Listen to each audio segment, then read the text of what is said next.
Family abandoned me because sis blames me for her divorce. Years later, I get an email out of nowhere explaining me everything with proof.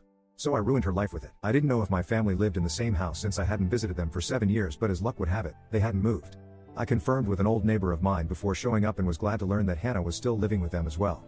That wasn't very surprising to me because Hannah always had been a couch potato and hated doing any work herself, so if she had the option of living with her aging parents and making them do all the chores for her, she'd definitely do it. Anyway, 2 days back, Pete and I just showed up without warning at their house. My mom opened the door and we barely even gave her any time to register what was happening before we walked in. My dad and Hannah were also present in the living room and we were one happy family again, but not for long since their expressions soured just as soon as we entered. My dad began to threaten us immediately and said that he'd call the cops if we didn't get the hell out of his house, and I shot right back, saying that he was free to do whatever he wanted to, but only after he'd read the documents that we were about to show them. My parents looked incredibly confused, but Hannah looked like she was gonna barf and excused herself so that she could go to her room. I thought she was trying to escape,